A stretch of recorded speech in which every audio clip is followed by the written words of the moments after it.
वंदो चक्रधर कृपा गुरुवरा सर्वेश्वर चित्परा कारुण्यानटनागरा द्वैकरा विघ्नादिदोषारा संबंधे जडजीव तारुणवरा पुता कृता हि धरा दातारा करुणा करा वर्मते द्यावे भो गुजरा श्री गोपाल कृष्ण महाराज की जय सर्वज्ञ श्री चक्रधर स्वामी की जय. माय बाबा, जीव जेव्हा ह्या मनुष्य जन्मात येतो, आल्यानंतर त्याला पोटात पाण्यासाठी काहीतरी धंदा करावा लागतो. कोणी मग कोणचा धंदा करतो, कोणी कोणचा धंदा करतो, कोणी शेती करतो, कोणी व्यापार करतो, कोणी मग आमदार होतो, खासदार होतो, कोणी आणि मग काही लोक समुद्राला जातात व्यापार करायला. आणि मग काही लोकांना कवड्या दिसतात, ते कवडे घेतात, कवड्यावर खुश होतात ते आणि कवडे घेऊन येतात कवड्या. काही लोकांना म्हणजे माणिक मोती भेटतात. आणि काही लोक म्हणतात की बाबा नाही, ह्या समुद्रामध्ये अनधिरत्ने असतात आणि त्या अनधिरत्नेचा व्यापार करतात. मग अनधिरत्ने सापडतं त्याला, ते घेऊन येतात गावात, राजाला दाखवतात. राजा रत्नपारख्याला बोलितो आणि मग रत्नपारखी म्हणतात की बाबा हा जो रत्न आहे, ह्या रत्नाची म्हणजे किंमत होऊ शकत नाही. मग किंमत होऊ शकत नाही, मग कोणी त्याला विकत घेत नाही, त्याला कोणी विकत घेऊ शकत नाही, किंमतच होऊ शकत नाही म्हणल्यावर काय, मग त्याला कोणी विकत घेऊ शकत नाही. आणि मग पण त्याच्यावर ओवाळणी पडते. मग त्याच्यावर इतकी ओवाळणी पडते की ह्या माणसाला खायला ती कमी पडत नाही त्याची. तर याप्रमाणे ज्याला अनधिरत्ने सापडली त्याचा खाण्यापिण्याचा म्हणजे चिंता मिटली. तसंच त्याप्रमाणे परमेश्वर अवतार धारण करून येतात. परमेश्वराच्या सन्निधानी बरेच लोक असतात. आणि मग काहीला शिल्पविद्या होते, काहीला स्थूळाविद्या होते, आणि काही म्हणतात की नाही परमेश्वर ठिकाणी ब्रह्मविद्या आहे, आपण ब्रह्मविद्येचा अभ्यास करू. आणि मग ब्रह्मविद्येचा अभ्यास करतात, त्यांना ब्रह्मविद्या होते आणि त्यांची यातायात पार होते, म्हणजे जन्ममरणाचा फेरा त्यांचा चुकतो. पण सर्वज्ञ श्री चक्रधर स्वामी महाराज म्हणतात की ही जी ब्रह्मविद्या कोणाला बी होते का? नाही. कोणाला होते मग? अनधिरत्ने कोणाला बी सापडतात का? नाही. जो अधिकारी माणूस आहे त्यालाच सापडतात. आणि ब्रह्मविद्या बी अधिकाऱ्यालाच होते. तर मग जैसा पुन्हा त्यांनी दिला आहे की सोमकांताचा दृष्टांत दिला आहे. सोमकांत असतो, त्या चंद्राच्या रश्मीमध्ये ठेवलं त्याला सोमकांताला तर त्याचं पाणी होते. मग दुसरं दगडं जे असतात, मग त्या चंद्राच्या रश्मीमध्ये दगडं बी असतात, झाडं लता गुलमी असतात, पण त्याचं पाणी होत नाही. तर मग कोणाचं पाणी होतं आहे? फक्त सोमकांताचं पाणी होतं आहे. त्याप्रमाणे ब्रह्मविद्या कोणाला होती? फक्त त्या अधिकारीच माणसाला होती. तर मग अधिकारी होती. मग आता ही झाली ब्रह्मविद्या किंवा मग अनधिरत्ने सापडली. तर मग अनधिरत्ने कोणाला भेटतात? जो अधिकारी माणूस आहे त्याला. आणि जे ब्रह्मविद्या कोणाला होती? जो अधिकारी माणूस आहे त्याला. बरं, झाली ब्रह्मविद्या एका ओकट्या कारणाने आणि एका गोमट्या कारणी. म्हणजे ब्रह्मविद्या झाली म्हणजे त्या किंवा अनधिरत्ने सापडले म्हणजे त्याचं भलंच होईन असं काही नाही. आणि ब्रह्मविद्या झाली म्हणजे त्याचं भलंच होईन असं काही नाही. तर मग ते म्हणतात की झाली ब्रह्मविद्या एका ओकट्या कारणे आणि एका गोमट्या कारणे. तर ज्याला रावणाला अनधिरत्ने सापडली, तर पण म्हणजे त्याला 14 चौकोटी राज्य मिळालं, पण त्याला पचलं का? ते नाही. दुर्योधनाला विनामूल्य अनधिरत्ने सापडले म्हणजे ते राज्य मिळालं हस्तिनापूरचं, पण त्याला बी ते पचलं का? नाही. तर मग त्या तशीच ब्रह्मविद्या देखील कोणाला पचत नाही, बऱ्याच लोकांना पचत नाही. काही लोकांना पचते ते ब्रह्मविद्या, ते गोमटं होतं आहे. आणि किंवा काही लोक मग व्यवस्थित वागत नाहीत म्हणून त्याचं ओकटं बी होतं आहे. जसं ज्याप्रमाणे आपला जो छेडदोबास होता, छेडदोबासाला ब्रह्मविद्या झाली होती, परंतु त्याचं ओकटंच झालं. जैसा हिरेखाणीचा पुढचा दृष्टांत देतात ते, जैसा हिरेखाणीचा असतात. कोणी एक हिऱ्याची खाणी खांदायला जातात लोक, हिऱ्याची खाण, कारण तिथं हिरे सापडतात.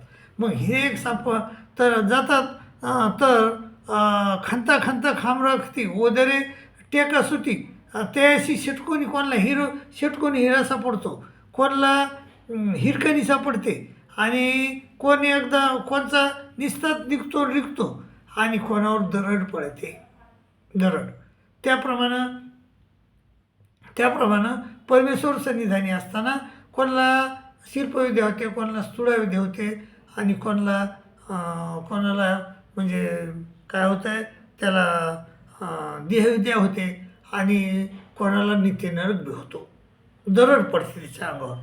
तर असं आता हा जो दृष्टांत सांगितला आहे की ह्याच्यामध्ये की कोणाला काय होते त्या लोकांची सगळी पांगापांग झाली ह्या दृष्टांतामध्ये. सगळे जिकडं तिकडं गेले लोक, आणि पण मग यायला सांभाळायला कोणीच नाही का, आहे ना, मग नाही. आणि हे जे लोक येतं याची यायला सांभाळायला कोणीच नाही का, आणि मग जरी मग यायला परमेश्वर मोकलून देतात का, सोडतात का, नाही, मागा म्हणतात, जैसा व्यवाचा. तर मग परमेश्वर म्हणतात की तुम्ही मागा, तुमच्या हिताचं मागा, तुमच्या प्रेम मागा देवाला, परंतु यायला संसाराशिवाय काहीच मागता येत नाही. आणि देव म्हणले की मग हे वेळेला जरी समजा म्हणजे जरी मी मागायचं म्हणलं तरी यायला मागता येत नाही. अहो जीवानं काय संसार मागावं, संसारातलं मागावं नाही, देवाचं प्रेम मागावं की नाही. कारण तो एक हे असतो, साडी असतो, तो त्याचा वेव तुटतो, आणि तो वेव तुटायला जातो, घ्यायला जातो बाजारला, वेव काही भेटत नाही. मग एका झाडाखाली झोपतो, आणि त्या झाडावर पोगतो वरी, तर त्याला वरी लांब डाळ खाली दिसते, आणि मग तो म्हणतो याचा कसा बरा वेव होईल, आणि मग तो वेव खाली पडतो, आणि हा वेव घेऊन निघायला लागतो. तर तो झाड म्हणतो आगामी कल्पवृक्ष आहे, अजून काय मागायचं तर माग तुला, पण याला मागताच येत नाही. हा म्हणतो की पुन्हा अजून एखादा येऊच दे. तर त्या ब्राह्मणाला कानाशी जे देखील मागायला सांगितलं त्यानं सगळं संसाराचंच मागितलं. अहो जीवाला जर परमेश्वर प्रसन्न झाला तर त्यानं काय संसाराचं मागावं का, परमेश्वराचं प्रेम मागावं का, नाही. पण असं नाही मागता आलं. मग नाही मागता आल्यानंतर काय होतं, मग हे सगळे लोक कुठे जातात, चतुर्विधीला जातात. स्वर्ग नरक, कोणी स्वर्गाला जातं आहे, कोणी नरकाला जातं आहे, कोणी मोक्षाला जातं आहे, आणि कोणी मानुष्य देहात येतं आहे, म्हणजे चतुर्विधीला जातं आहे. जैसा रहाटघडीचा रहाटी ते म्हणतात, स्वामी म्हणतात की रहाटी घडी बांधली असे ते ये जाये भरे रिचवी, येती भरती रिचती जाती, असं चालूच राहतं. तसा हा जीव चैतन्य बांधला असे, म्हणजे संलग्न संघ बांधलेला आहे. तो स्वर्गाला जातो, नरकाला जातो, मोक्षाला जातो, कर्मभूमीमध्ये येतो. तर आणि मग असा जो जीव हा रहाटगडीमध्ये फिरत राहतो. मग आता रहाटगडीत फिरणाऱ्या जीवाला सांभाळायला कोणीच नाही का, आहे ना. ते म्हणले जैसा माळेकराचा, याला सांभाळणारा आहेच तर कोणी, तर मग जैसा माळेकराचा. तर माळेकार असतो, माळ्यावर उभा असतो, आणि त्याच्या शेताच्या लवणामध्ये एक चोर असतो, आणि तो चोर काय करतो, चोऱ्या करतो, मग लोकांना मारतो, आणि मग हा काही गपचूप बसतो, काही बोलत नाही. हा माळेकार काही बोलत नाही, परंतु तो त्याच्या नशिबानं दुर्दैवानं तो राजाला सापडतो, तो चोर. मग राजा त्याला म्हणजे सुळावर द्यायला नेतात. गावातले लोक येतात, गावातले लोक म्हणतात बाबा हा धाडे धापटा आहे, गोमटा आहे, याला राजा का बरं सुळावर द्यायला आहे, याला पाखाव का ना घे. मग हा जो माळेकार असतो तो येतो कांबळ्याची बुंथी घालून, आणि म्हणतो की बाबा यानं एवढे पाप केलेत की याचे लहान खांड ते मोहरी एवढं करावं, असं तो म्हणतो.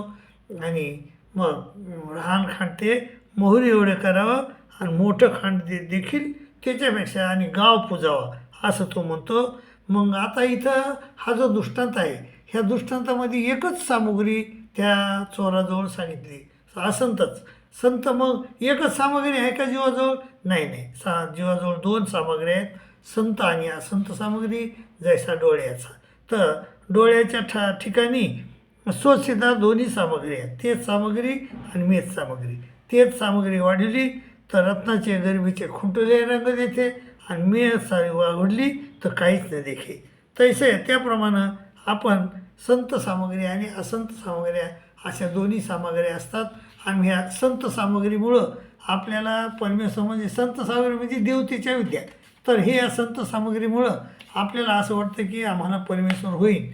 जैसा जैसा काय काय म्हणले त्याला जैसा खड्या खोपट्याचा दृष्टांत दिला आहे.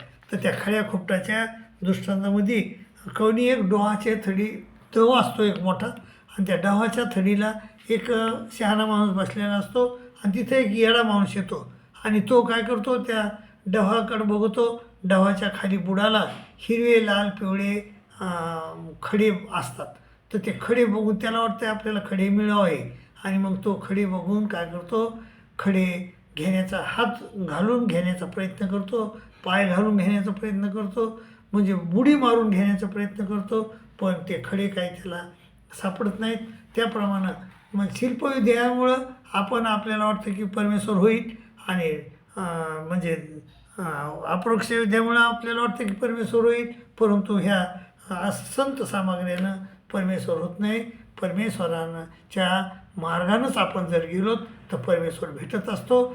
असं तो डोहावरचा जर बसलेला माणूस आपल्याला सांगतो मायबापो. तर परमेश्वराच्या मार्गानंच आपण जर गेलो तर आपल्याला परमेश्वर होत असतो, नाही तर होत नाही. त्यामुळं तुम्हाला परमेश्वर पाहिजे असेल तर परमेश्वराच्या मार्गानंच तुम्हाला जावं लागेल तरच परमेश्वर भेटेल. तर परमेश्वराच्या मार्गाने जा आणि परमेश्वर प्राप्त करून घ्या अशी तुम्हाला मी नम्र विनंती करतो आणि इथंच सांगतो. दंडोत प्रणाम, दंडोत प्रणाम, दंडोत प्रणाम.